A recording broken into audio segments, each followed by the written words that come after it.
France के अलग अलग शहरों में हो रहे दंगा फसाद को रोकने के लिए 45,000 से ज्यादा पुलिसकर्मी लगाए गए हैं। फ्रांस में फिर से शांति बहाल हो, इसके लिए सरकार भी सख्ती से हर कदम उठा रही है। लेकिन इसी बीच ऐसी खबरें भी सामने आ रही हैं कि दंगे की आंच फ्रांस से निकलकर बेल्जियम तक पहुंच चुकी है। बस इसी खबर ने पूरे यूरोप में सनसनी मचा दी है। हर कोई इसी खौफ में है कि जो हश्र फ्रांस का हुआ, कुछ ऐसी ही हालत यूरोप के बाकी देशों में तो नहीं हो जाएगी। आखिर क्यों, देखिए। सब कुछ जलाकर राख कर देने पर आमदा भीड़, जगह जगह आग की लपटें, टूटी हुई दुकानें, सड़कों पर बेखौफ दंगाई। फ्रांस से आ रही तस्वीरों का यह सिलसिला थमने का नाम नहीं ले रहा।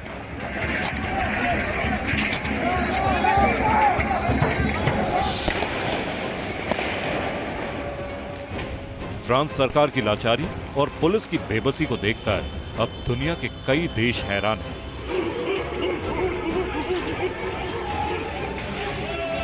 तमाम तरह के सवाल उठ रहे हैं, आशंकाएं जहन में कौंध रही हैं। वो ये कि आखिर ये दंगाई कौन है, क्यों ये अपने ही मुल्क को बदसूरत बनाने पर तुले, सब कुछ खाक में मिलाने के लिए जुटे।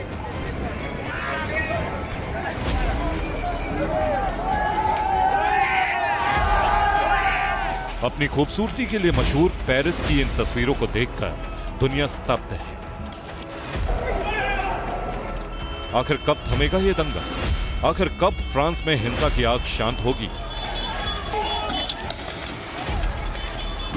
क्योंकि अब धधकते फ्रांस की चर्चा हिंदुस्तान समेत यूरोप के कई देशों में होने लगी। आखिर क्यों, ये आपको बताएंगे, लेकिन उससे पहले आग के शोलों पर सुलगते फ्रांस के खौफनाक मंजर को देखिए। Marseille, France. फ्रांस के मार्सिले की तस्वीरें देखिए।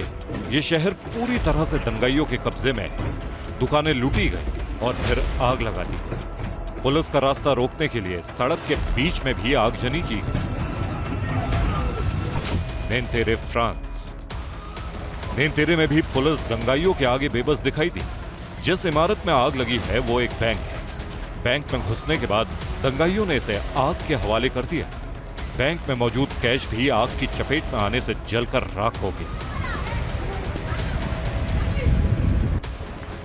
Marseille, France. मार्सिले में सबसे बड़ी पब्लिक लाइब्रेरी को दंगाइयों ने जला दिया। हालांकि सोशल मीडिया पर लोगों ने इस घटना की घोर निंदा की और इसे बड़ा नुकसान बताते हुए इस तरह के उग्र प्रदर्शनों पर गहरी चिंता भी जाहिर की।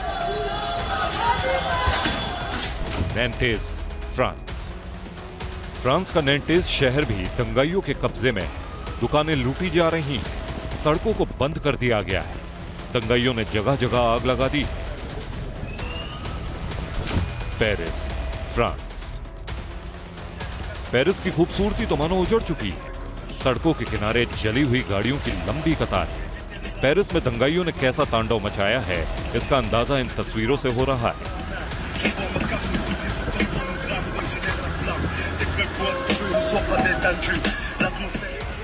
दरअसल फ्रांस के हर शहर, हर कस्बे का यही हाल है। हैरानी इस बात की है कि फ्रांस की आड़ में कुछ नकाबपोश उपद्रवी भी हैं, जो शहर को जलाकर राख करना चाहते हैं। काले कपड़ों में छिपे इन्हीं चेहरों को लेकर सवाल उठ रहे हैं। वहीं कुछ इलाकों में तो दंगाइयों और फ्रांस के लोगों के बीच भी झड़प हो रही है। दंगाइयों को खदेड़ा जा रहा है। ऐसे में सवाल उठता है कि आखिर फ्रांस में प्रदर्शन को लेकर दो गुट क्यों बने?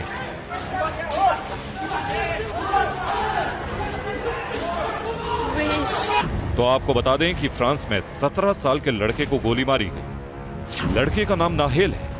मां अल्जीरिया और पिता मोरक्को के हैं। नाहेल के पिता और मां दोनों फ्रांस में शरणार्थी के तौर पर आए थे।